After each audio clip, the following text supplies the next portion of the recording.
Now that we're done detailing the back taper, we can move on to the side taper and create our first guideline. We're going to use our gold effects to ball them out.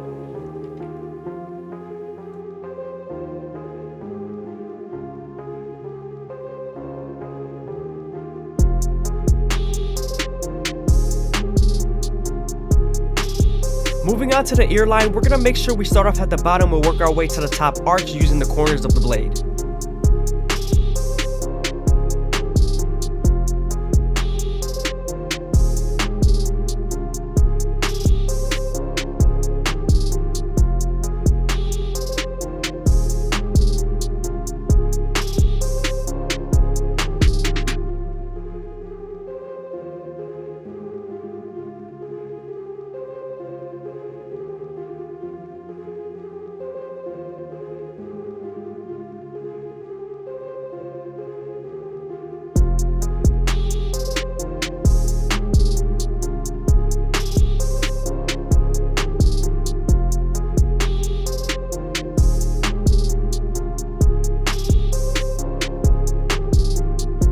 Now that we're done detailing and balling them out, we can move on to our no guard all the way open and create our second guideline.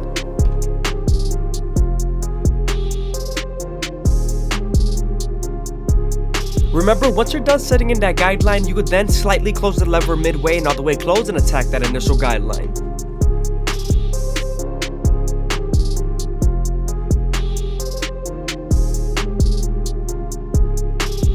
Now that we're done erasing our initial guideline, we can move on to our one guard all the way open and create our third guideline. Remember, we're going to use this same guard and its lever to soften up this line and get ready for the half guard.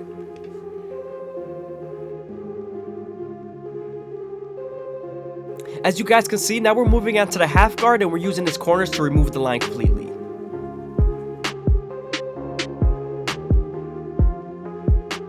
Moving on to the 2 guard all the way open, we're going to create our fourth guideline and get ready for the 1.5 guard.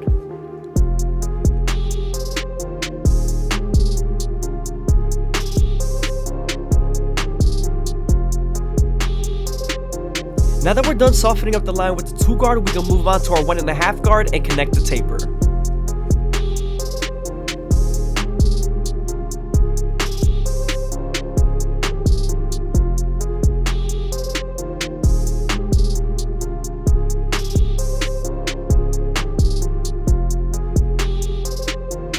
Here I'm making sure I add detail using our 3 guard all the way open.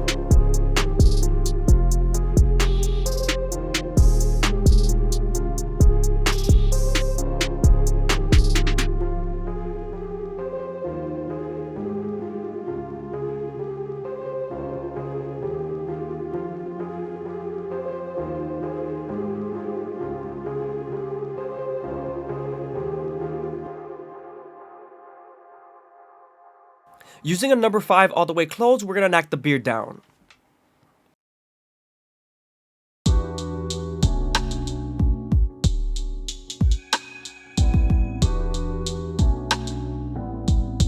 Now we're going to use our gold effects to line up the back of the beard. You want to make sure you don't press too hard because you could bite them with the teeth of the trimmer. Also, you want to go slow enough that the hair feeds into the teeth of the trimmer, because if not, then the hair is going to shift and you won't line them up properly.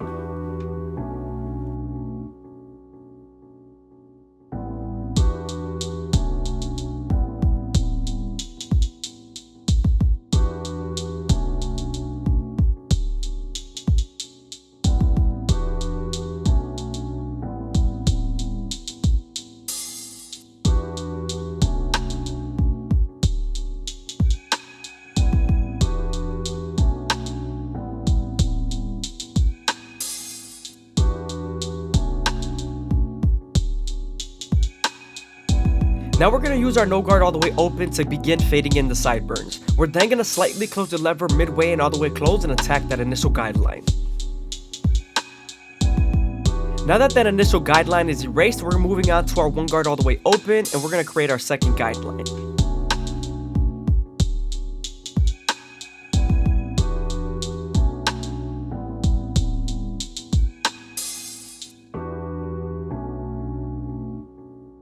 Now that we're done detailing the beard, we can move on to the front line and start off in the middle, working our way to the sides. Again, just a reminder, you want to make sure you go slow enough that the hair feeds into the teeth of the trimmer, because if not, then the hair is going to shift and you won't line them up properly.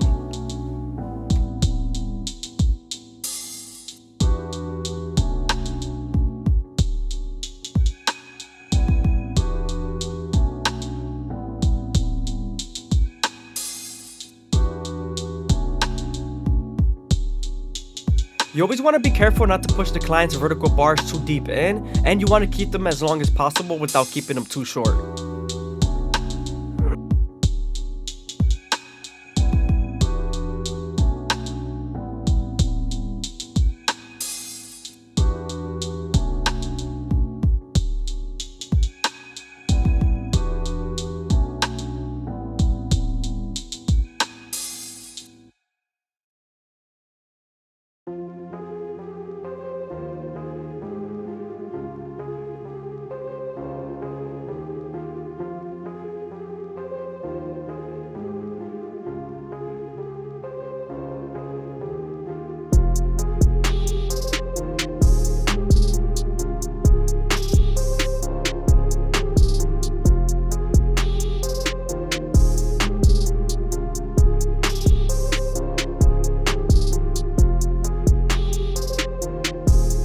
As you guys can see, it might have looked like I went too deep in the corner, but I didn't. It's just a lot of overhang in his hairline.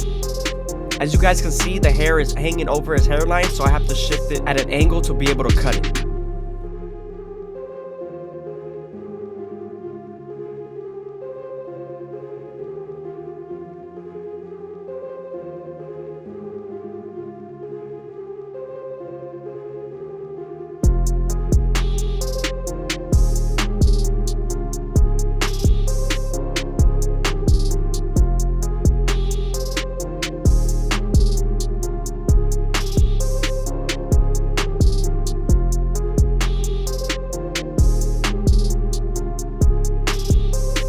Now I'm going to detail the taper as much as possible. I feel like I saw a guideline between the 0 guard and the 1 guard, so I'm making sure I'm hitting it up.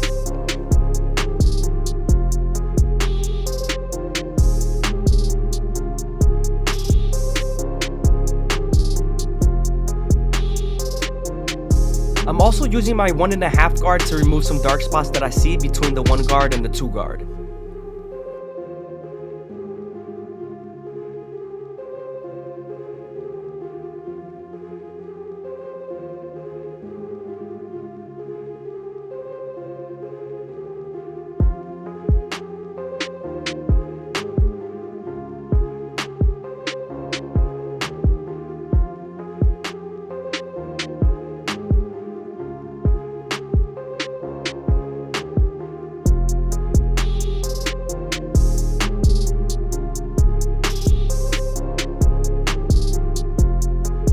Moving on to the neckline, his hair does shift in a lot of angles, so I'm making sure I go against the grain, as you guys can see here.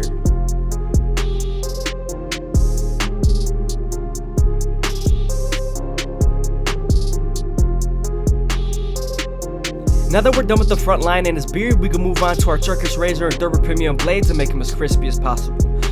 Also, make sure you stretch the skin as much as possible with your opposite hand and keep the razor at a 45-degree angle. This lowers the likelihood of you cutting someone.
I hope you guys are enjoying the video. Please leave a like, comment, and subscribe. It's greatly appreciated. Also, if you guys want to show some extra support, go ahead and leave a super thanks down below or follow my Instagram. Thank you.